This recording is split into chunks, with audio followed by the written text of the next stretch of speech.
Chers amis, je sais que vous êtes là pour regarder cette émission Adi Loba. La site Ebno Adi Loba Loba TV. Waouh, quelle bonne nouvelle. Il y a Solo, il y a Lokuta, Bakosi. Est-ce que c'est vrai? C'est une réalité ou bien est-ce une utopie? Nous avons notre frère qui s'appelle Igo. Igo, il sent déjà et nous ramène une très bonne nouvelle.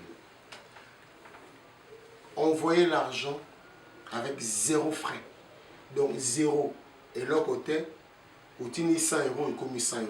Je n'ai peut-être pas de réponse, mais heureusement il est avec nous. Aujourd'hui, Poto Picolé, tout le monde en parle. Tout le monde est solo. Il y a un autre qui est avec des services, comment ça se passe. Igo, bonjour.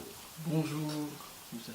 Je ne suis pas seul pour faire cette émission, je suis avec Patrick Massidi. Patrick Massidi, bonjour. Bonjour, Adi Loba. Yo pe komela ki yo? Et comme le voilà mon bébé, ils sont surpris au monde en commis. Une chose vraie. Na ebisio mwana mboka, na ebike ba ulision isika bazali, na ebike ba gi sanza isika bazali, bazondi ma loko te, bazo ba et ça ya soto lokuta. La danse montana ko banga na ote. Alors Igo, explique-nous un peu. Là, ce qui nous intéresse, c'est zéro de frais d'envoi. Tout à fait. Donc, zéro frais d'envoi. Nous sommes en mesure de le faire. Pourquoi? Parce que nous jouons sur le taux. C'est-à-dire qu'on fait un petit bénéfice sur le taux et on se dit, c'est assez. On n'a pas besoin de faire plus. Et avec le dollar, c'est suffisant. C'est comme ça que nous sommes en mesure de gérer notre zéro frais. Et c'est zéro frais aujourd'hui et ça restera toujours zéro frais, quel que soit le montant vers la RDC. Alors Hugo, dis-moi un peu. J'ai l'habitude d'aller, excusez-moi de citer les noms, d'aller chez Western Union, chez MoneyGram, chez RIA. À chaque fois que j'envoie l'argent au pays, il y a de frais. Tu es d'accord avec moi, Patrick? Bien sûr, il y a... Alors maintenant, là maintenant, chez vous, on n'a pas de frais. Il n'y a pas de frais. Pourquoi aussi? C'est parce que nous n'avons pas de bureau physique. On n'a pas de charge de loyer, on n'a pas de charge de grande équipe à gérer, on n'a pas tout cela.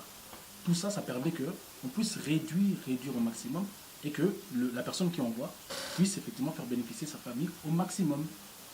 Voilà, il y a dit, on a pénal yoki kolobango tap sen. Et bien tu n'appelles pas no yoki son tap sen. On a pénal côté singa na sen. Curiosité au tourna. Na but ni de bosalion. But la biso ali boso o estime pénal mon thème na biso est que nous avons besoin que nous connaissions sur atteindre la rebote na un maximum.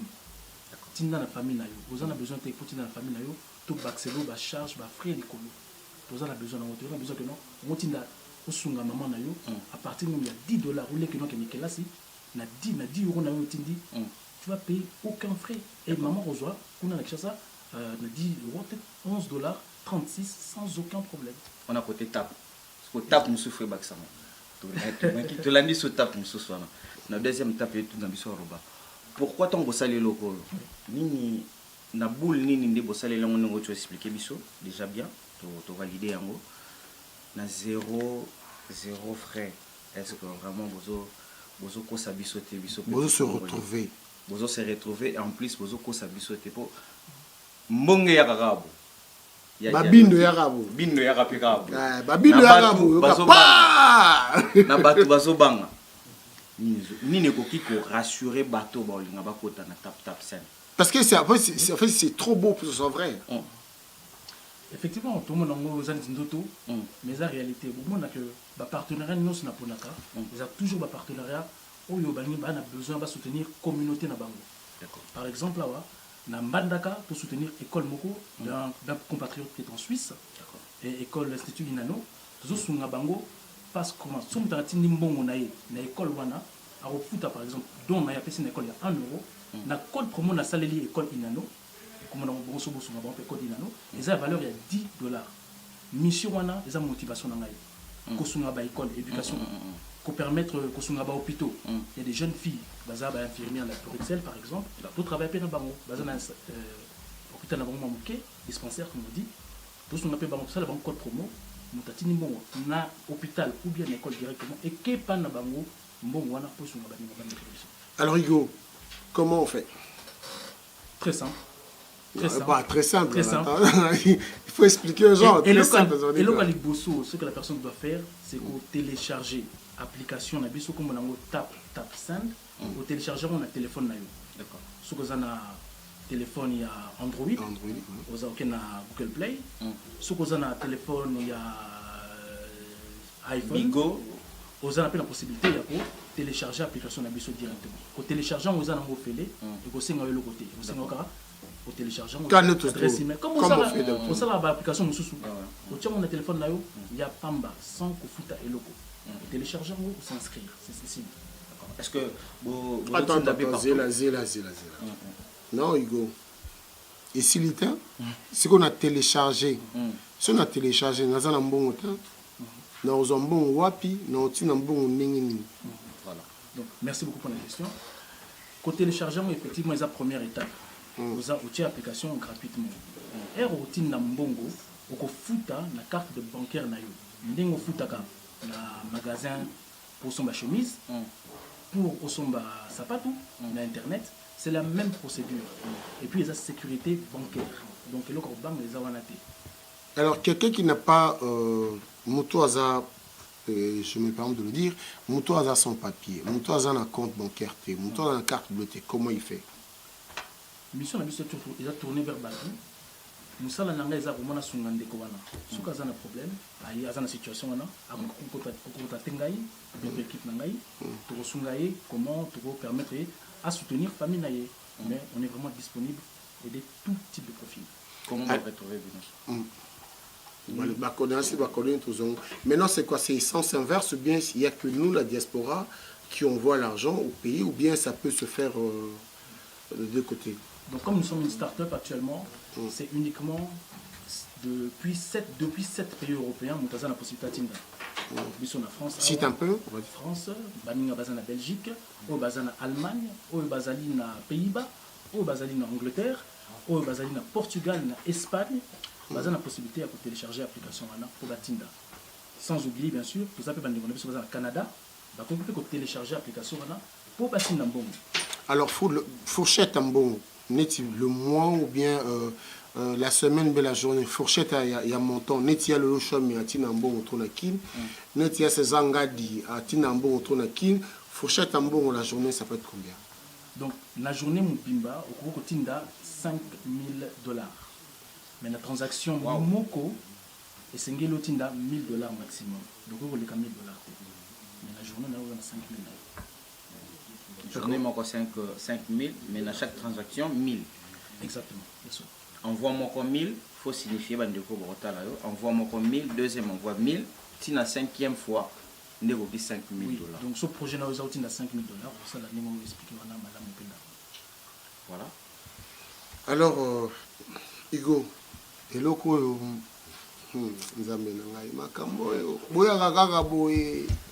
après na suka bokumo kima ba téléphone bokumo benga biso na kota ki voiture na ngai bazo benga ngate na somba kinda kuna ngai Igo edio bangi na mesana makambo tuna seza ngadi na ya le place bazala makambo ba ya kabo. Alors essaie encore de nous mettre en confiance parce que makambo yo to nyoko binango mais un peu le Congo la communauté en confiance que non tap send tu au fond le compte na yo sans frais. Et ça promesse cette campagne, mais le solo penda. Sans frais lélo, sans frais lobby, sans frais lobby kuna. Et là, je suis personnellement, vous avez la possibilité de contacter Ngaï. Si vous permettre, je vais vous partager mon numéro. Bien sûr, vous avez makasi. Donc, cohésité, numéro Ngaï dans la Grande-Bretagne, cohésité plus 44 77 13 43 18 25. Vous hésitez, vous avez un WhatsApp, vous avez répondre, répondre. Et puis, dans beaucoup vous avez la possibilité de contacter service client. Si vous avez Swahili, vous aider na Swahili. Si vous avez Lingala, vous aider na Lingala. Si vous avez Kikongo, vous aider na Kikongo. Si vous avez quitter au Beninga Moko na 0044 77 13 43 18 27. Willy Kunda ici gagé la réalisation, on a dit qu'il y a un comme au numéro Tozo Kabona na maso na biso lelo. Yo oyoko bundisa Ouest Réunion, Monogramme, Ria, yo okobundisa bango. Kobundisa, ils ont peut-être trop dire. Et là, on a eu ça là vraiment, ils ont kosungande konanga ko azana besoin à aider famille na ye. Nana tina te kobundisa mutu na sala etumbana mutu. Souci nanga za que ndeko na besoin tinde la leki na ye mbonga kelasi à partir à 1 euro à kotinda ye sans frais. À kotinda $10, 10 euros na ye sans frais. Souci nanga yango wana nde. Donc bolingo wana nde etumbana ngai. Na kobundisa bango te bango moko ba kolonga. Patrick, poto kanga. Na clôturer ne loko. Est-ce que Bossali yango eza juste pour na eza association, eza son but lucratif, tout eza asbel moro boye bozo fondé. Non, tozali pena société. Donc to fonda société na Grande-Bretagne, mais avec l'association Brexit, nous avons un bureau secours pour Europe et à Bruxelles, à la rue du Commerce. Les gens trouveront la société là-bas pour venir là-bas rencontrer l'équipe s'il y a besoin. Donc les sociétés. Voilà. Nous vous disons merci beaucoup d'avoir suivi cet élément. N'oubliez pas Tap Sound. Tap Sound, côté d'Ambongo, il y a Ophélie Owapi. Mathéus, numéro notre chat. Ce que Yindi, beaucoup de la diaspora qui émerge, la diaspora qui évolue. En tout cas, Hugo, Bissoto Kaka, bonne chance. N'hésite pas. Cléboa, Ezep ici Kanayo, Adi Loba TV ici Kanao. Panda Sanga Kongeze Panao, 100 microbes TV, Ezepanayo.